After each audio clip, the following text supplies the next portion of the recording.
ká yé rí mi mú ẹ.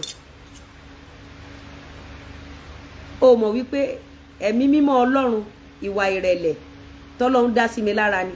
Ṣé wọ́n lè wà ní level mi kó wá lọ congratulate irú èèyàn bíi titi ẹ?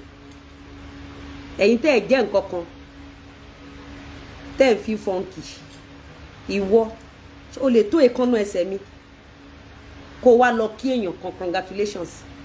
Ẹ̀yin tẹ́ ẹ jẹ́ nǹkan kan tẹ́ ẹ kì í bá láyọ̀ yọ̀, ẹ̀yin tẹ́ ẹ kì í bó lóríire yọ̀.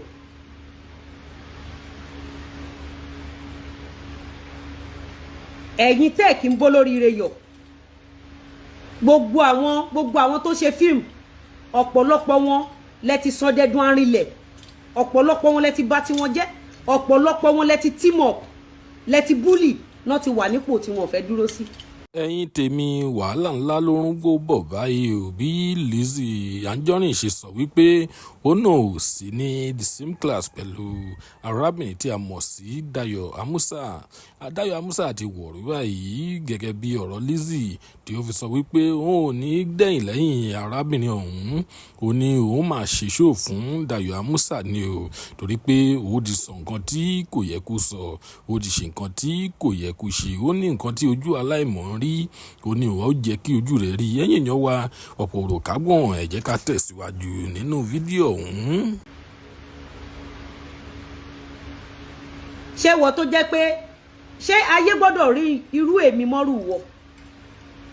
Gbogbo yín ẹ̀yin blackmailers ẹ wora yín látòkèdélẹ̀, látorí Ìyábọ̀ Òjó ọ̀gá yín tó ń sásábẹ́ Gistlover, èwo làwọn èèyàn pàtàkì gbọ́dọ̀ rí ìyàn mọ́ láwùjọ. Mi ò dẹ̀ sọ síta, mi ò dẹ̀ ṣí ẹ̀ fún yín rí, mo ò dẹ̀ bẹ́ ní kankan sọ rí wípé ó insult mi pé ó ṣe báyìí, mo ò bẹ́ dá kankan sọ, mo dẹ̀ ká sára.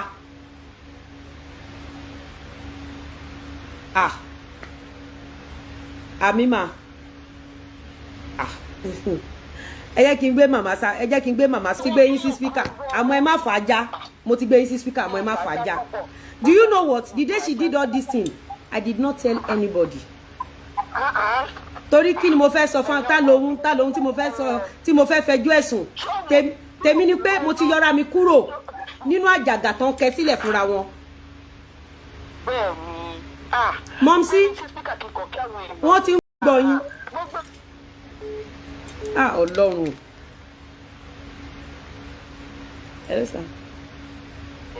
mo bọ̀ sà kí lẹ sọ? Okay sir, okay. Ṣé ti rí nọ́mbà tí mo send sí yín? Mo send nọ́mbà àmà ẹ̀ sí yín. So kó bá wa wòye tó máa work.